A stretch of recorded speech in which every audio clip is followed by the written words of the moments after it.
चलो, आज हमारा जो टॉपिक है वो है common intention and common object. ठीक है, common intention and we have common object, right? कुछ पढ़ा आपने इसके बारे में?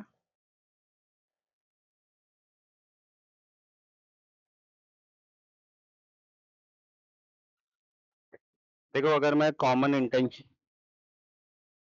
ओके, जैसे पुराने वाले में आपने पढ़ा होगा कि हम पहले, है ना, इंटेंशन होता है, फिर हमारा प्रिपरेशन होता है, यस, फिर हमारा एक जो हम क्या करते हैं उसमें उसे कमिट करने का प्रयास करते हैं, फिर लास्ट में कमीशन होता है, राइट? पहला इंटेंशन, राइट? फिर आपका प्रिपरेशन, फिर आपका उसमें आप उसको क्या करते हैं, कमिट करने का प्रयास करते हैं, राइट? यानी कि एक तरह से एफर्ट आते हैं और लास्ट में आपका कमीशन होता है, राइट? अब उसी में देखो, ये बात याद रखना कि इंटेंशन, यहां से मैं बात करूंगा इंटेंशन। इंटेंशन एज सच कहीं पर भी हमारा डिफाइन नहीं हुआ है, ठीक है? इंटेंशन हमने कहीं भी डिफाइन नहीं किया है, बट हमारा अगर हम कॉमन इंटेंशन की बात करेंगे तो ये हमारा डिफाइन है, ठीक है? Under section 34। कहाँ डिफाइन है? Under section 34। मेरी बात ध्यान से सुनना, इंटेंशन एज सच कहीं पर भी डिफाइन नहीं है, बट आपका कॉमन इंटेंशन डिफाइन है अंडर सेक्शन 34। वैसे ही आपका जो कॉमन ऑब्जेक्ट है ये भी डिफाइन है, ये डिफाइन है आपका अंडर सेक्शन 149। ठीक है, तो अब हम आज इसको पढ़ने वाले हैं। एब्सोल्युटली, ठीक है। Common intention is defined under 34 and common object is defined under section 149, and again I'll say only intention is not defined anywhere, right? चलो, अब एक बात ध्यान से देखेंगे, थ्योरी के साथ साथ हम देखते रहेंगे आगे क्या है। देखो, तो जो क्रिमिनल इंटेंशन है is the highest form of blame worthiness of mind या मेंसरिया। देखो, मेंसरिया मैंने उस दिन भी बताया था कि मेंसरिया का मतलब ही है कि इंटेंशन जब सबसे हाईएस्ट लेवल पे काम करता है, यानी कि आप बिल्कुल तय कर लिया भैया आपने कि आपने क्राइम करना ही है, तो वहां पर आप किस एक्ट में आ जाते हैं? मेंसरिया में आ जाते हैं, राइट? मेंसरिया। आगे क्या है, यहाँ पर देखो कीवर्ड क्या है? Highest form. अब आगे है intention occupies a symbolic place in criminal law. बिल्कुल सही बात है, इंटेंशन से ही शुरुआत होती है, हमने देखा क्रिमिनल लॉ में जो हमने 4 फेजेस पढ़े थे इसके। As the highest form of the mental element, it applies to murder and the gravest form of crimes in the criminal justice system. ठीक है भैया? The term intention is not defined in any IPC. देखो, this is very important for your exam. The term intention is not defined in any IPC, but मैंने बताया था अभी आपको, section 34 of IPC deals with the common intention. तो eventually हमें क्या समझ में आया? इंटेंशन को कहीं पर भी डिफाइन नहीं किया गया है, बट वहीं पर अगर मैं कॉमन इंटेंशन की बात करूं तो ये डिफाइन किया गया है। कहां पर डिफाइन किया गया है? IPC section 34। ठीक है, अब तो ये आप देख पा रहे होंगे, राइट? ये देखिए, एक सेकंड से रेस कर रहा हूं, ये आप देखिए।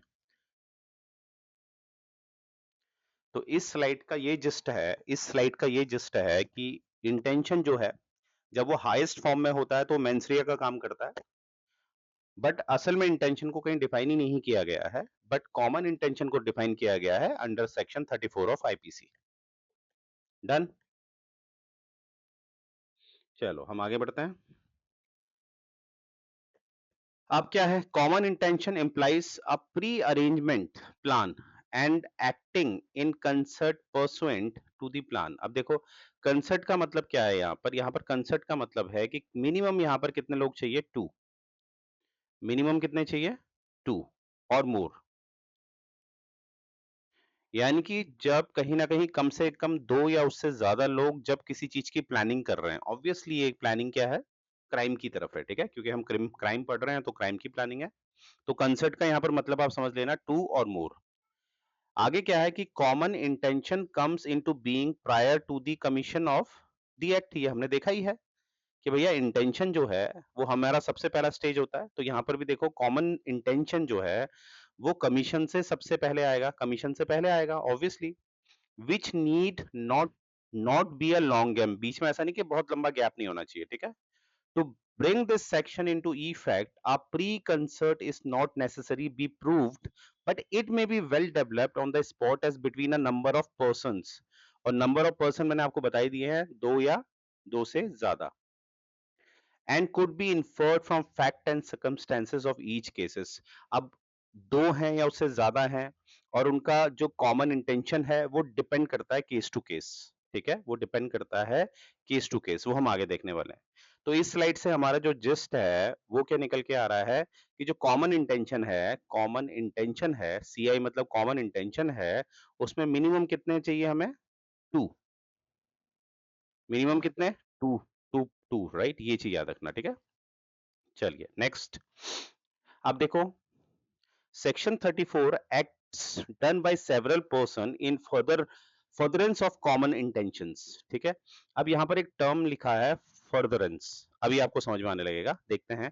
When a criminal act is done by several persons, several person आपको मैंने बताई दिया, टू और more, in furtherance of common intention. यहाँ पर फर्दरेंस का क्या मतलब है, फर्दरेंस का क्या मतलब है मैं एक बार बता दूं आपको। देखो इमेजिन करो ए और बी ने प्लान बनाया कि हमने सी को मारना है, सी को किल करना है।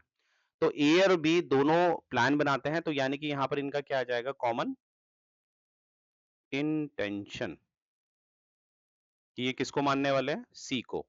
अब क्या होता है जब ये ए और बी क्या कर रहे हैं, सी के घर पे गए और ए ने बोला मैं बाहर चौकीदारी कर रहा हूं, कोई अंदर ना आ जाए, तुम अंदर जाओ, तो बी अंदर जा रहा है और बी ने देखा कि सी को इसने मानना था, पर सी के साथ इसकी वाइफ जो है, डब्लू मतलब इसकी वाइफ, ये भी लेटी हुई है। तो जब इसने सी को मारा तो वाइफ ने देख लिया, तो इसने क्या करा, बी ने वाइफ को भी मार दिया, क्या मार दिया, वाइफ को भी मार दिया।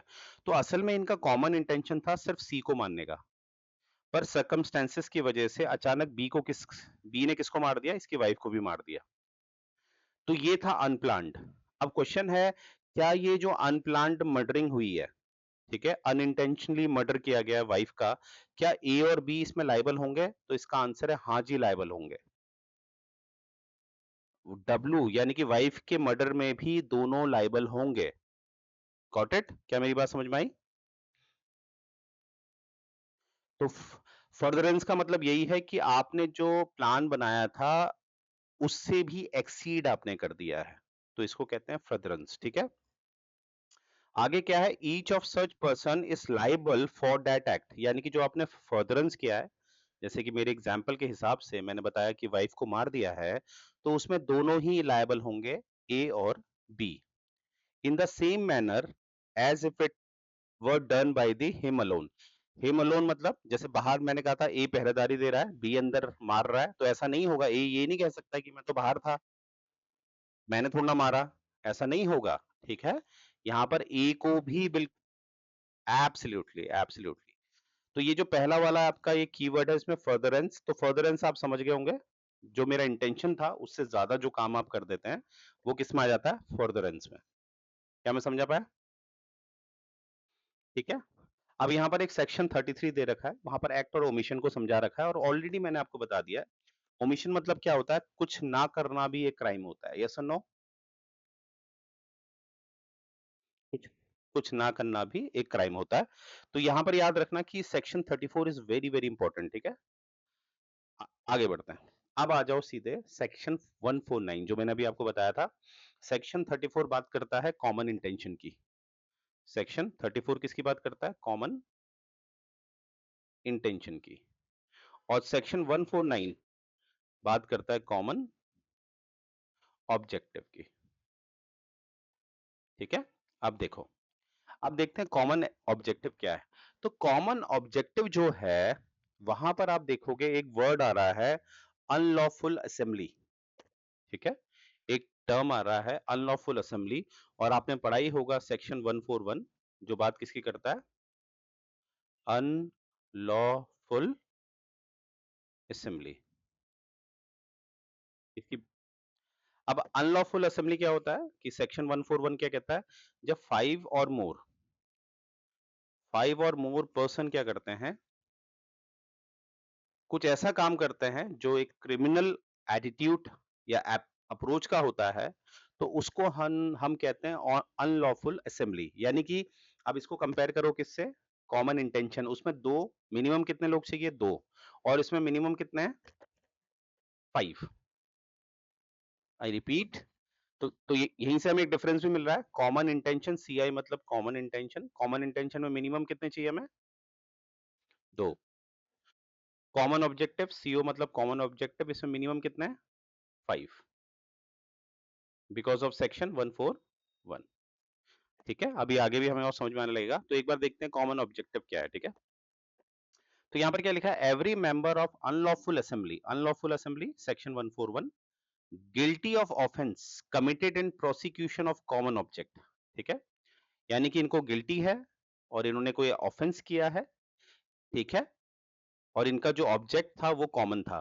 ठीक है, आगे देखेंगे, if an offence is committed by any member of an unlawful assembly in prosecution of the common object of that assembly, or such as the member of that assembly knew to be likely to be committed in the prosecution of that object, every person याद रखना, every person who at the time of committing of that offense is a member of the same assembly is guilty of that offense। अब इसको कैसे समझेंगे, अब example से। ठीक है, पहले मैं एग्जाम्पल देता हूं। देखो, इमेजिन करो ए बी सी डी ई।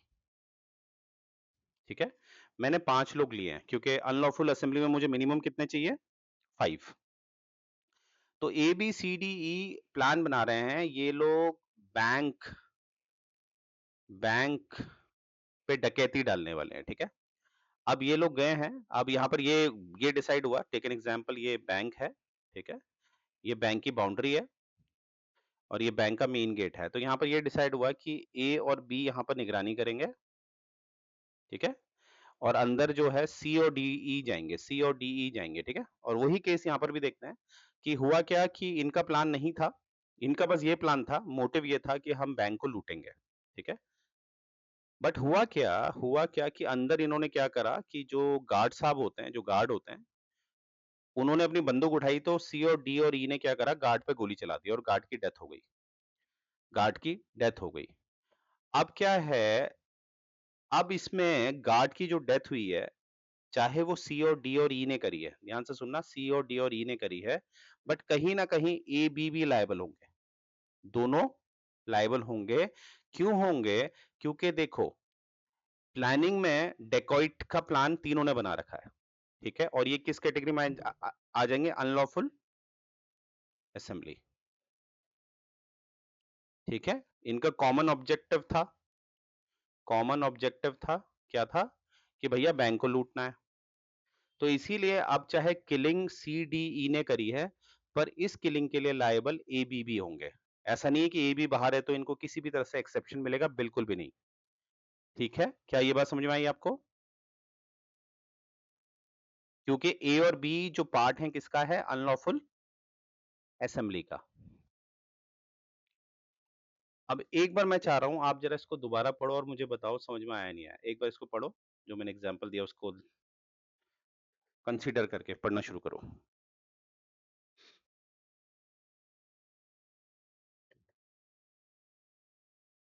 और वो मैं बताऊंगा, अभी आगे आएगा, अभी जब उसको मोटिव होता है ना, अभी एक सा ही लग रहा होगा आपको, है ना, अभी एक सा ही लग रहा होगा।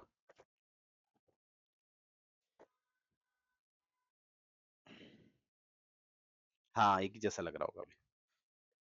अभी जब हम कुछ केस स्टडीज पढ़ेंगे तब आपको सब क्लियर हो जाएगा।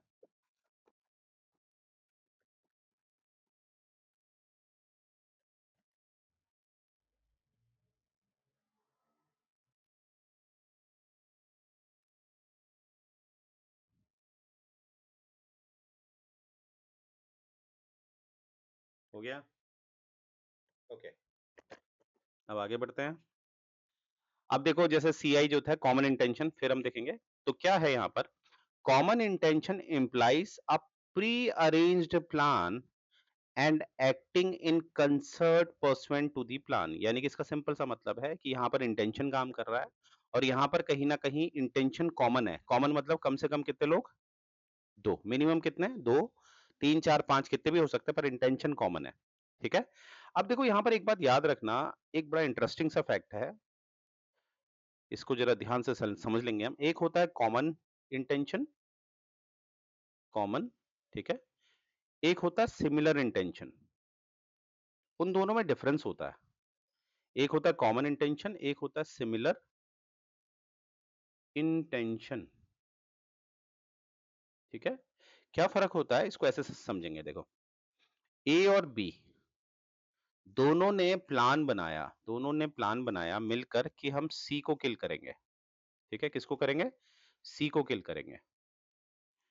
तो यहां पर देखो ए और बी जो हैं, कहीं ना कहीं उन दोनों को पता है वो सी को मानने वाले हैं। आई रिपीट, ए और बी दोनों को पता है वो सी को मानने वाले हैं, क्योंकि दोनों ने मिलकर प्लान बनाया।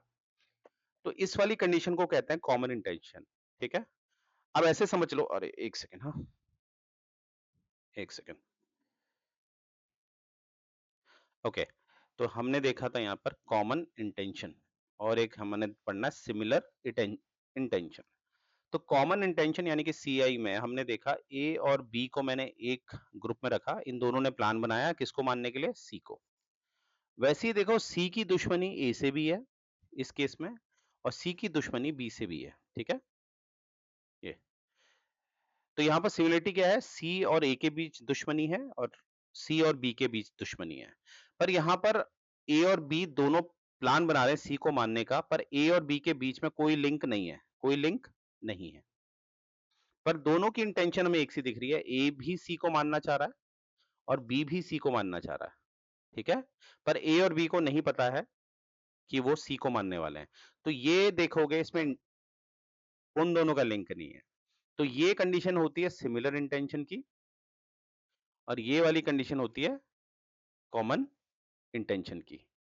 तो याद रखना कॉमन इंटेंशन बताया गया है सेक्शन 334 में। ठीक है।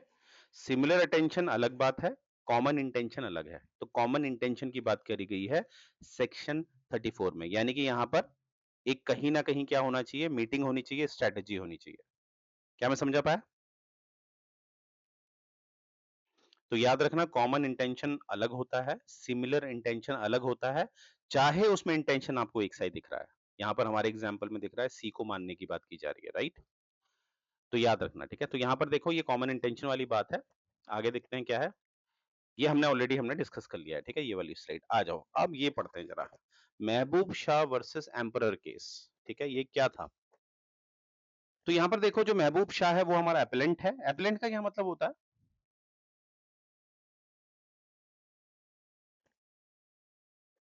हाँ बिल्कुल, यानी कि ये कहीं ना कहीं एक ऐसे समझ लो कि ये डिफेंडेंट है। क्योंकि हुआ क्या था कि एक थोड़ा सा विवाद हुआ था, एक जो होता ना, एक घास होती है उसको काटने के लिए एक विवाद हो गया था। यहाँ पर एक लड़का था जिसका नाम था अलादाद। ये देखो ये लड़का दिख रहा है, अलादाद। तो अलादाद और ये महबूब शाह, इनके बीच कुछ बहस हो जाती है। ठीक है, अलादाद के साथ और भी थे और महबूब शाह के साथ और भी लोग थे। परंतु होता क्या है कि महबूब शाह से मर्डर हो जाता है किसका, अलादाद का। तो महबूब शाह को क्या कर दिया जाता है, कन्विक्ट घोषित कर दिया जाता है। ठीक है। अब इसमें स्टोरी क्या है, स्टोरी ये है कि महबूब शाह क्या करेगा, एक एक अप्लाई करेगा। ठीक है, प्राइवी काउंसिल में अप्लाई करेगा। अब ये प्राइवी काउंसिल क्या होता है पता है आपको, आपने सुना है प्राइवी काउंसिल?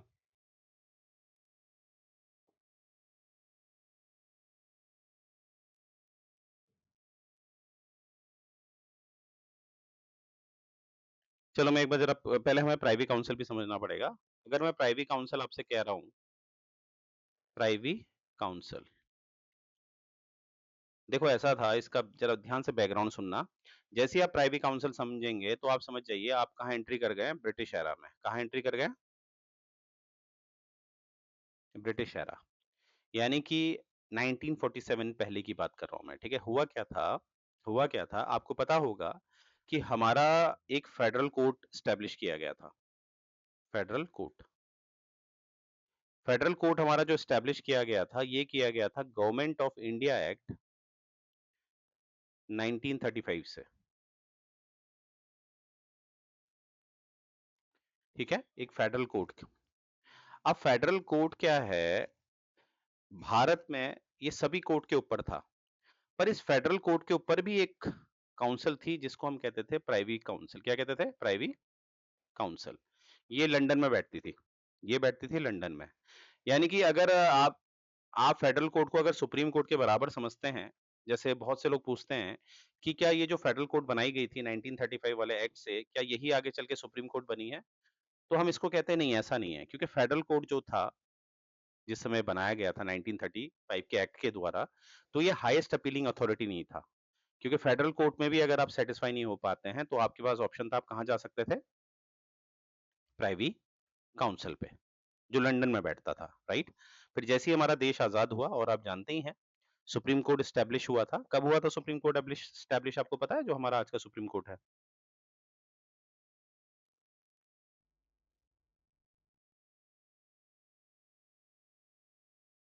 नहीं नहीं, ये स्टैब्लिश हुआ था 28 जनवरी 1950। ठीक है, जैसे 26 जनवरी को हमने रिपब्लिक डे अपने आप को डिक्लेयर किया, तो उसके 2 दिन बाद हमारा सुप्रीम कोर्ट भी स्टैब्लिश हो गया। और सुप्रीम कोर्ट आपको पता ही है, ये एक हाईएस्ट अपीलिंग अथॉरिटी है, ये आप अच्छी तरह जानते हैं। हाईएस्ट अपीलिंग यानी कि सुप्रीम कोर्ट ने जो ऑर्डर दे दिया, फिर आपके पास कोई ऑप्शन नहीं है कि आप कहीं और जाएं। बट जब प्राइवी काउंसिल वाली बात है, जब फेडरल कोर्ट हुआ करता था, तो एक प्राइवी काउंसिल होता था जो सबसे हाईएस्ट अपीलिंग अथॉरिटी है, जो कहाँ बैठा करता था? लंदन में। क्या मैं समझा पाया? प्राइवी काउंसिल क्लियर हो गया। और यहाँ से ये भी आपको याद रखना है कि हमारा जो करंट सुप्रीम कोर्ट है, वो कब स्टैब्लिश हुआ है? वो हुआ है 28 जनवरी 28 जनवरी 1950। चलो, अब प्राइवी काउंसिल हमें समझ में आ गया। अब इस केस को जरा हम समझते हैं। तो इतना तो आपको पता चल गया है कि मैं क्या कह रहा हूँ। मैं कह रहा हूँ कि जो हमारे अल्लाह दाद हैं, उनकी डेथ हो गई है। ठीक है, एक सेकेंड, हाँ, एक सेकंड होल्ड करना।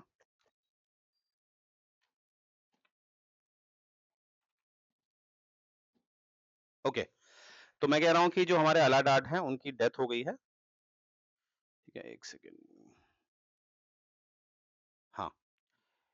चलो, अब हम देखेंगे कि हमारे अल्लाह डाड की डेथ हो गई है, और ये गोली किसने मारी है इनको? महबूब शाह। और ये कन्विक्ट पाए गए थे, तो इनको ऑब्वियसली फिर ये अपील करेंगे। तो आइए देखते हैं क्या स्टोरी है इसमें। तो ये बड़ा फेमस केस है, महबूब Shah versus emperor. The appellant Mehboob Shah was of age 19 and was convicted by session judge। ठीक है, सेशन जज ने इनको कन्विक्ट किया था, और ये चार्ज क्या लगा था हमने इन पे? 302। अब 302 आप जानते ही हैं, ठीक है, मर्डर विथ सेक्शन 34। अब देखो, ये इंपॉर्टेंट है। अभी हमने सेक्शन 34 की बात करी थी, जो क्या कहता है? Common intention. सेक्शन 34 अभी हमने देखा था ना, क्योंकि इसमें क्या था, ये अकेले नहीं थे, इनके साथ में इनके रिलेशन भाई लोग भी थे, तो सभी ने गुस्से में क्या करा? मर्डर किया। तो इन पे कॉमन इंटेंशन का चार्ज भी लगा था। ठीक है, फॉर द मर्डर ऑफ अल्लाह दाद। ठीक है, मर्डर किसका हुआ है? अल्लाह दाद। आगे देखते हैं। The session court sentence him for death. Session court ने इनको क्या पनिशमेंट दे दी थी? डेथ, क्योंकि 302 में आपको पता ही है डेथ पेनल्टी है। फिर आगे क्या है? The high court of the judicature also confirm the death sentence. फिर ये हाई कोर्ट गए, वहां पर भी क्या था? हाई कोर्ट ने किसका सपोर्ट किया? सेशन कोर्ट का। उनको जो डेथ पेनल्टी थी, उसको सपोर्ट किया। ठीक है, on appeal before lordship the conviction for murder and sentence of death was क्वेश्ड।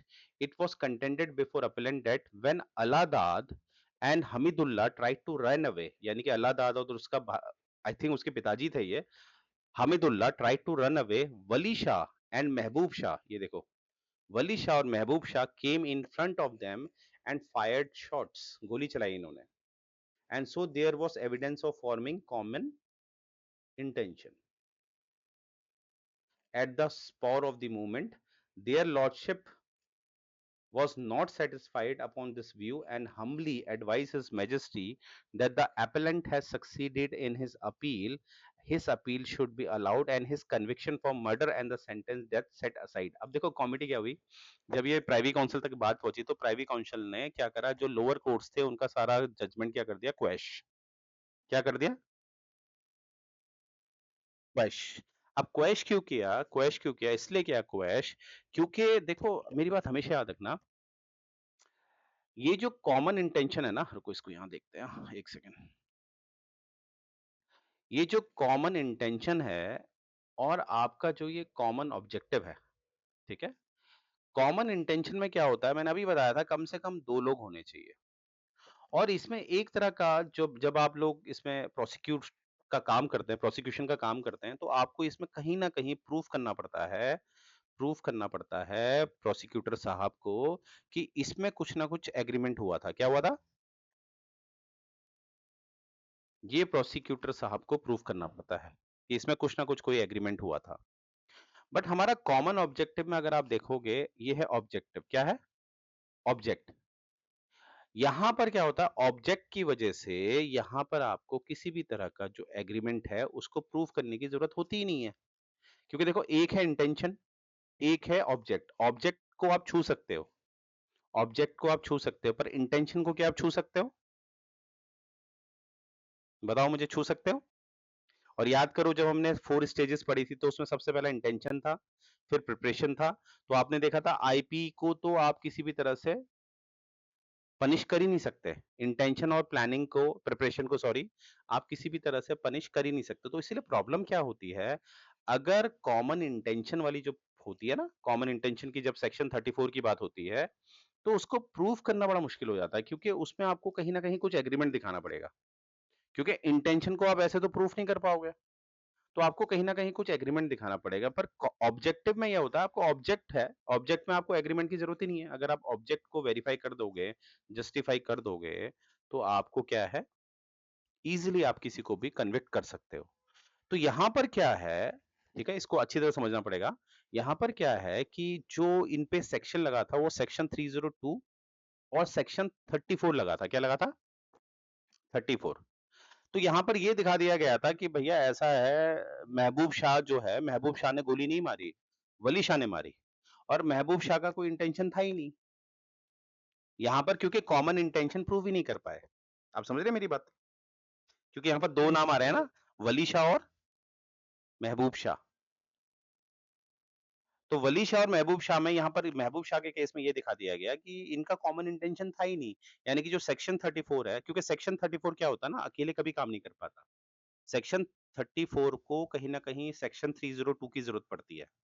पर अगर आप सेक्शन 34 को ही प्रूव नहीं कर पाओगे तो फिर सेक्शन 302 कैसे काम करेगा? तो यहां पर क्या था, इंटेंशन को प्रूव नहीं हो पाया।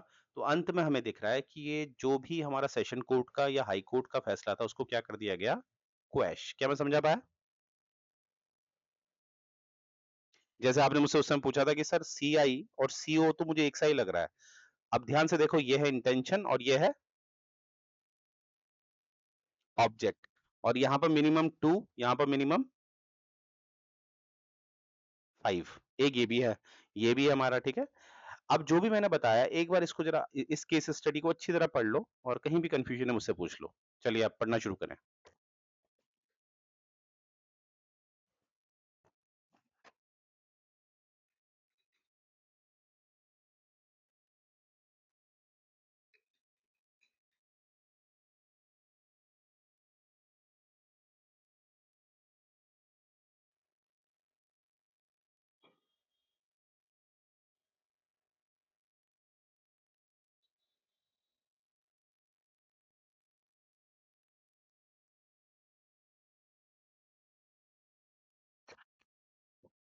यहाँ पर देखो समझ रहे हो ना, यहाँ पर जो हमारा है ना, बस ये बताया जा रहा है कि भैया कॉमन इंटेंशन कैसे दिखाया जा रहा है, कि अचानक ये इनके सामने आ गए तो इनका कॉमन इंटेंशन आ गया। तो कॉमन इंटेंशन इतनी जल्दी कैसे आ सकता है? कॉमन इंटेंशन कुछ प्लानिंग चाहिए उसको, राइट?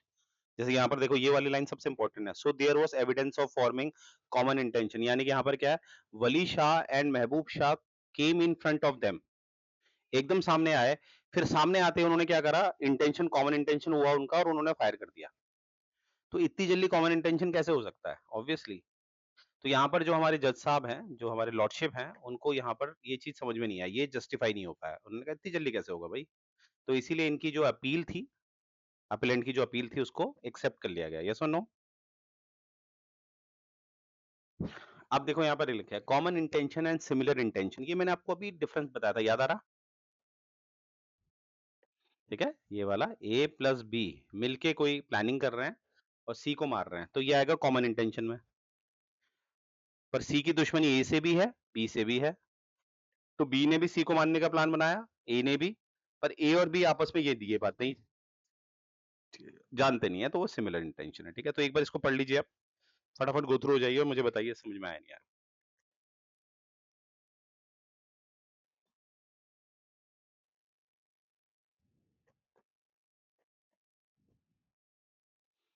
यहाँ पर लिखा भी है कि common intention does not mean similar intention.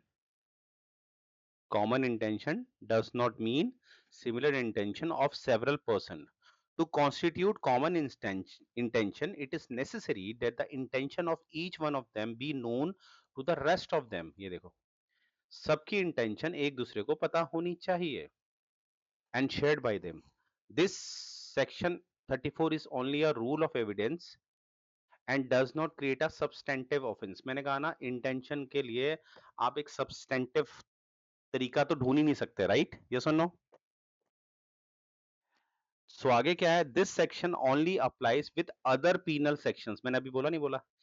Section 34 अकेले काम नहीं कर पाता है, इसको अदर पीनल सेक्शन चाहिए which deals with the punishment of the offence. जो अभी हमने देखा था हमारे इस वाले केस में, जो महबूब शाह था, उस पे सेक्शन 34 के साथ साथ क्या लगाया गया था, सेक्शन 302, क्योंकि सेक्शन 34 जो है वो कॉमन इंटेंशन की बात करता है और इंटेंशन को आप सब्सटेंटिव वे में लाना बड़ा मुश्किल हो जाएगा। ठीक है, इमोशंस को सब्सटेंटिव वे में चेंज करना बड़ा मुश्किल है, यस और नो? क्या आप किसी के इमोशंस को मेजर कर सकते हो? मतलब ही नहीं होता। चलो, अब ये केस बड़ा फेमस केस है, सुना कभी इस केस के बारे में, Barinder Kumar Ghosh versus king emperor?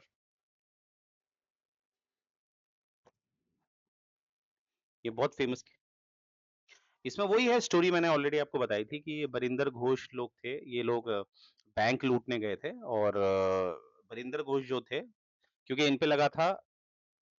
पे लगा है आपका एक सेक्शन 34 लगा हुआ है इन पे। ठीक है, तो सेक्शन 34 बात करता है कॉमन इंटेंशन लगा है। अब क्या है यहाँ पर कि होता क्या है, जो हमारा बरिंदर कुमार घोष है, ये बाहर पहरेदारी देते हैं गेट में और अंदर इनके जो दोस्त हैं, ठीक है, वो अंदर जाते हैं और गलती से क्या करते हैं, गार्ड साहब को गोली मार देते हैं। जो मैंने स्टार्टिंग में आपको एग्जांपल बताया था, वो असल में बरिंदर कुमार घोष केस ही था। तो यहाँ पर क्या होता है कि फिर पकड़े जाते हैं ये लोग, सभी लोग। तो बरिंदर साहब अप्लाई करते हैं कि भैया कि ऐसा है कि मैं तो बाहर था, फिर भी कॉमन इंटेंशन के तहत बरिंदर कुमार घोष को भी बराबर लायबल माना गया। ठीक है, तो आइए पढ़ के देखते हैं। द काउंसिल हेल्ड दैट, ठीक है, प्राइवी काउंसिल में इनका भी केस चला गया था। The council held that a criminal act under section 34 means a unity of criminal behaviour. इससे कोई फर्क नहीं पड़ता कि आपने गोली मारी नहीं मारी, इससे कोई फर्क नहीं पड़ता कि आप उस क्राइम सीन से बाहर थे, क्योंकि वहां पर वीरेंद्र कुमार घोष बाहर खड़े थे, गेट में बैठे हुए थे। तो इससे कोई फर्क नहीं पड़ता कि आप क्राइम सीन में थे या नहीं थे, फर्क इससे पड़ता है कि इंटेंशन कॉमन थी या नहीं थी। तो यहाँ पर क्या लिखा है, section 34 means a unity of criminal behaviour which results in the punishment for act done with other persons in furtherance of a common intention. देखो, common intention will be in the same manner as if it were all done by the person alone। यानी कि आप अगर वहां common intention में शामिल हैं, आपने षड्यंत्र रचा हुआ है, कॉन्स्पिरेसी करी है आपने बैंक लूटने की, तो अगर किसी आदमी ने गोली मार दी किसी को और आप उसके साथ कॉमन इंटेंशन में हैं, तो आप भी बराबर लायबल होंगे उसके पनिशमेंट के। क्या मैं समझा पाया?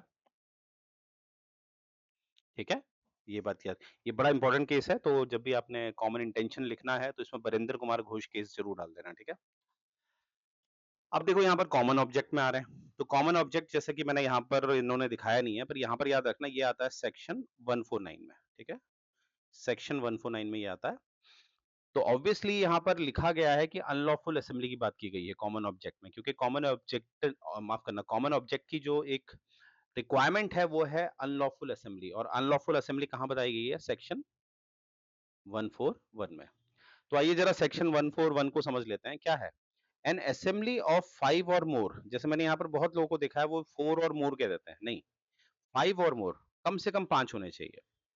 An assembly of 5 or more person is designated an unlawful assembly if the common object of the person composing that assembly is ठीक है।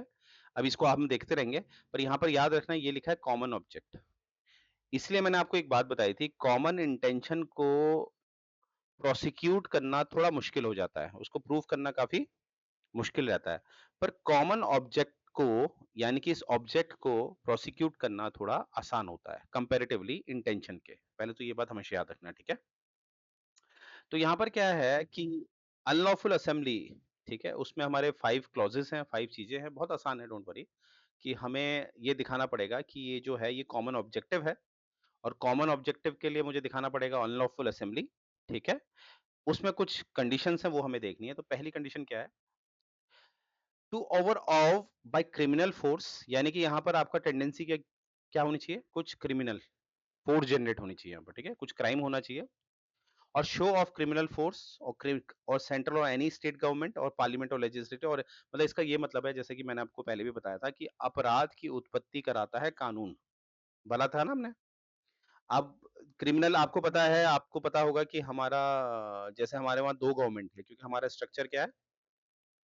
फेडरल। और मैंने आपको बताया भी है, फेडरल की एक डेफिनेशन होती है कि इसमें मिनिमम कितनी सोवरेन गवर्नमेंट होती है? मिनिमम 2। तो हमारे वहाँ आपको पता है एक सेंट्रल गवर्नमेंट है, जिसे गवर्नमेंट ऑफ इंडिया भी आप कहते हैं, और ये स्टेट्स की हैं। और आपको बता भी रखा है मैंने कि ये दोनों का डिवीजन ऑफ पावर है। डिवीजन ऑफ पावर ये कहाँ पर है पता है आपको? बता रहा था मैंने, याद करिए। इन दोनों की डिवीजन ऑफ पावर कहाँ मिलती है हमारे संविधान में?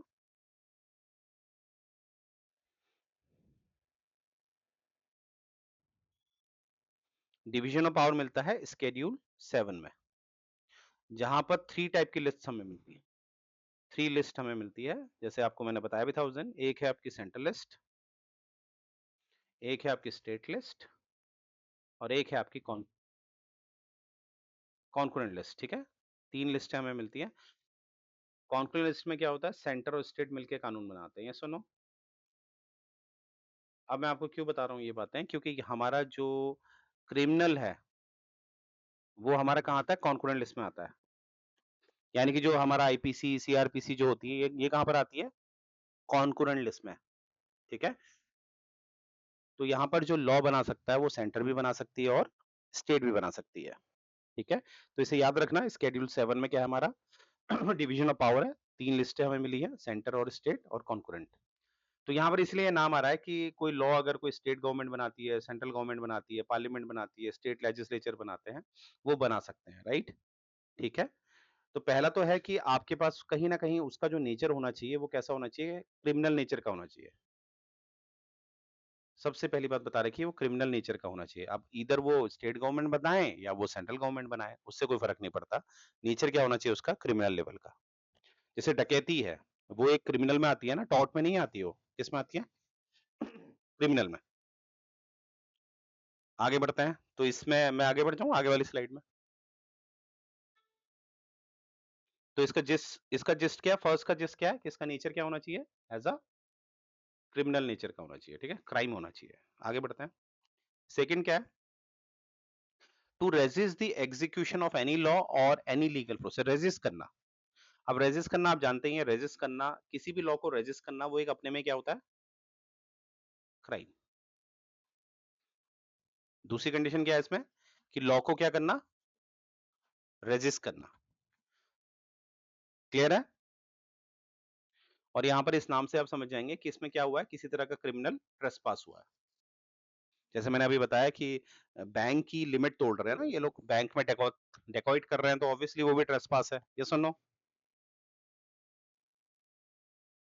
फोर्थ देखो, by mean of criminal force or show an criminal force to any person or to take to any person to take any obtain possession of any property, मतलब जोर जबरदस्ती करके फोर्स का इस्तेमाल, और फोर्स कैसी, क्रिमिनल फोर्स का इस्तेमाल करके किसी भी पर्सन को आप क्या कर रहे हो, नुकसान पहुंचा रहे हो, ठीक है, उसके राइट्स, किसी भी पर्सन का जो राइट है उसको वायलेट कर रहे हो।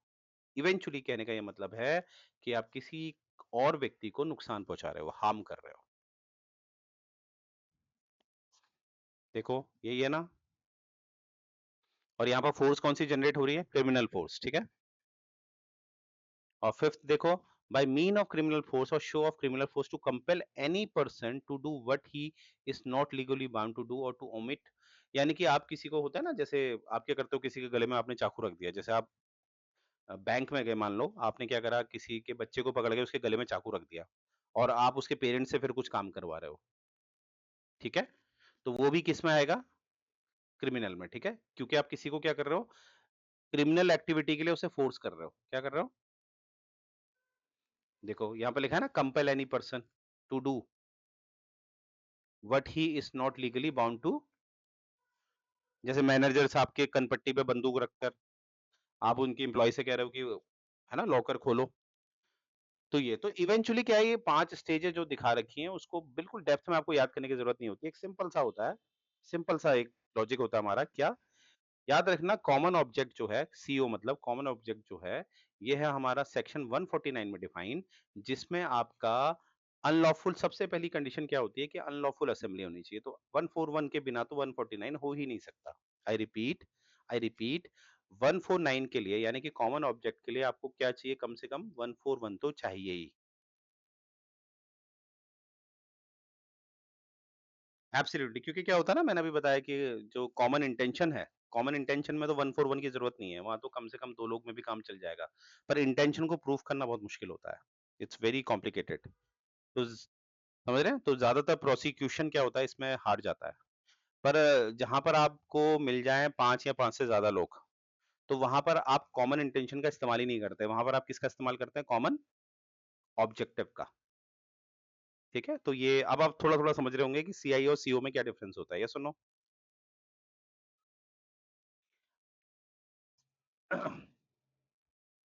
अच्छा, ये तो मैं पूरा का पूरा समझा दिया है, जरा एक बार इसमें गो थ्रू हो जाओ, क्योंकि इसमें तो कुछ है नहीं समझाने वाला, एक बार गो थ्रू हो जाओ, हो जाए तो बता देना।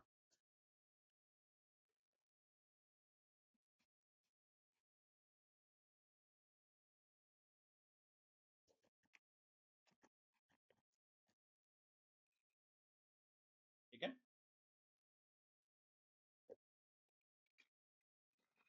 बाकी जो मैंने स्लाइडें भेजी थी वो पढ़ ली हैं आपने, या भी नहीं पढ़ी है? स्केड्यूल क्या रहता है आपका, मतलब क्या स्केड्यूल रहता है, सुबह क्या रहता है, मतलब कॉलेज जाना होता है या क्या जॉब करते हो, क्या स्केड्यूल रहता है?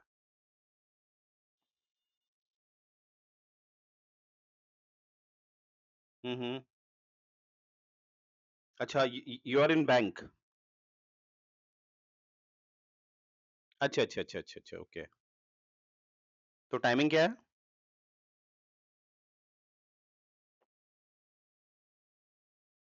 और 11 से कब तक?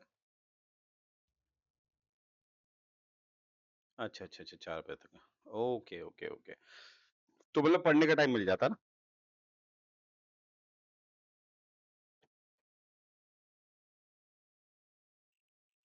अच्छा, मोस्टली क्या सैटरडे को ऑफ रहता है क्या?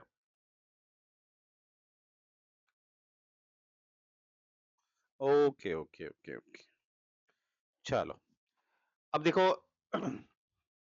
एक्सक्यूज मी, एक केस है हमारा, Ramvilas Singh versus state of Bihar case, क्या है, when a number of the person reduce from 5 for trial for the reason that some were acquitted for the charges, then the section 144 141 will become inapplicable, but if there is clear indication that some other unidentified person are involved in the crime, then this section can be applied, मतलब simple सी बात है, मैंने अभी बताया आपको कि अगर आपको 149 का इस्तेमाल करना है, यानी कि कॉमन ऑब्जेक्टिव को इस्तेमाल करना है, तो आपको 141 तो चाहिए ही। अब 141 में क्या है, आपको मिनिमम कितने चाहिए, 5। अब ये है कि मानते हैं 5 लोगों ने क्राइम किया, पर उसमें से गिरफ्तारी में कितने आए, सिर्फ 3 लोग, और आप प्रूव ही नहीं कर पा रहे हैं कि 2 लोग और थे, आप प्रूव ही नहीं कर पा रहे हैं 2 लोग और थे, तो ऑब्वियसली यहाँ पर आपका सीओ फेल हो जाएगा, यानी कि जब आप अनलॉफुल असेंबली लगा ही नहीं पा रहे हो, तो 149 तो काम ही नहीं करेगा, हाँ, अगर आपने प्रूफ कर लिया, चाहे आपने 3 ही लोगों को गिरफ्तार किया है, पर ये चीज़ प्रूफ हो चुका है कि इनकी जो अनलॉफुल असेंबली थे उसमें 7 लोग थे, क्योंकि मिनिमम तो हमें 5 चाहिए।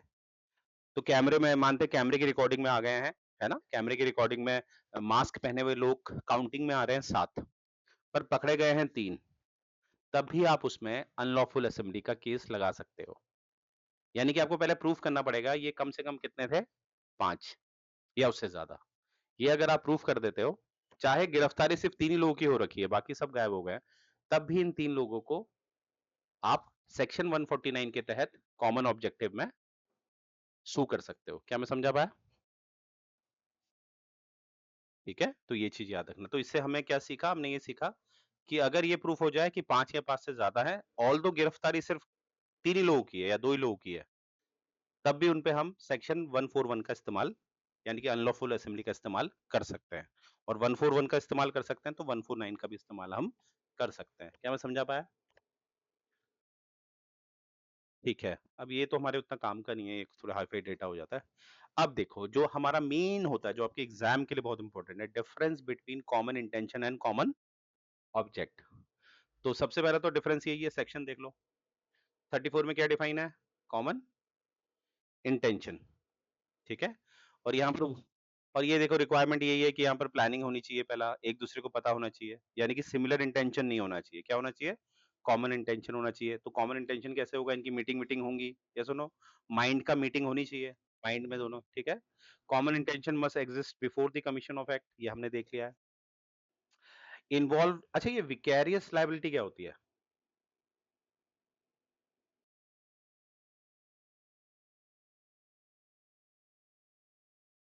विकेरियस लायबिलिटी याद करो, मास्टर और स्लेव याद आ रहा? मास्टर को पता नहीं है, बस ये ज़रूर है कि वो उसका स्लेव है और स्लेव कोई गलती करेगा तो मास्टर पे क्या होगा? लायबल। तो आपकी विकेरियस लायबिलिटी ज़्यादातर हमारे सिविल यानी कि टॉर्ट्स में चलती है। ज़्यादातर ये मैक्सिमम कहाँ काम करती है? टॉर्ट्स, बट हमारे क्रिमिनल में भी ये काम करती है। वही बात होगी, अभी आपने देखा नहीं कि हमने जब देखा था वीरेंद्र वाला केस, तो हमने क्या देखा था, कुछ लोग बैंक के अंदर थे और वीरेंद्र तो अपने गेट में था बाहर, बैंक के गेट में पहरेदारी कर रहा था, तो अंदर वालों ने गोली मार दी। तो अब फँसेगा कौन? वीरेंद्र भी फँसेगा। कौन फँसेगा?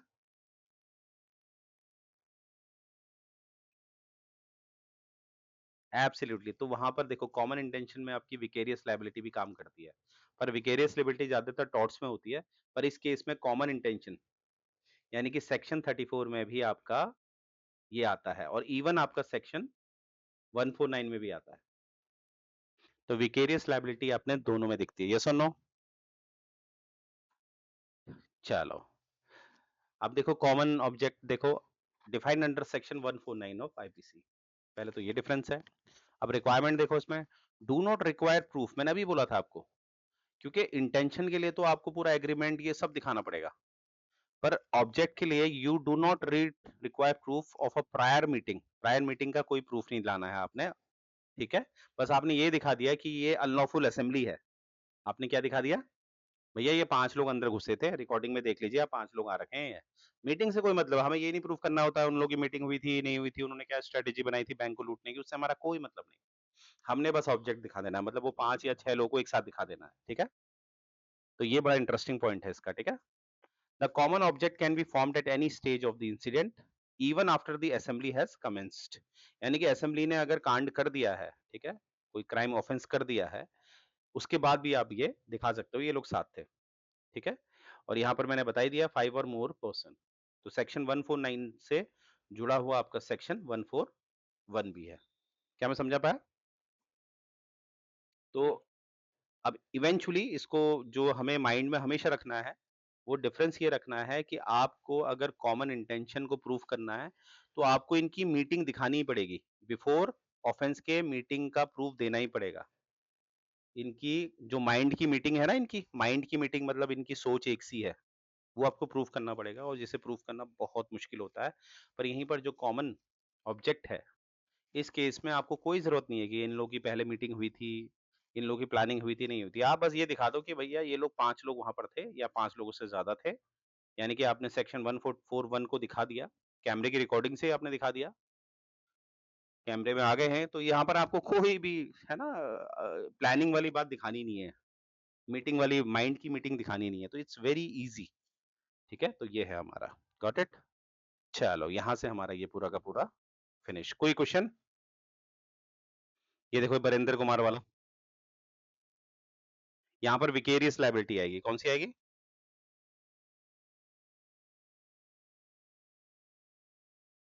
बिल्कुल, कह सकते हो, क्योंकि टॉर्ट्स में ज़्यादातर हमारा पढ़ते हैं ना हम स्ट्रिक्ट लायबिलिटी। विकेरियस लायबिलिटी में क्या होता है, आपकी कोई भी गलती नहीं है पर आप फँस गए, राइट? क्योंकि आप ज़िम्मेदार हैं, गॉट इट? चलो ठीक है, सही स्पीड चल रही है हमारी, फटाफट आपका हो जाएगा कोर्स, ठीक है? इसकी मैं स्लाइड भेजता हूँ, ठीक है? अभी भेज रहा हूँ इसको, ठीक है? चलो फिर ध्यान रखिए अपना, कल का तो हमारा टेस्ट है शायद।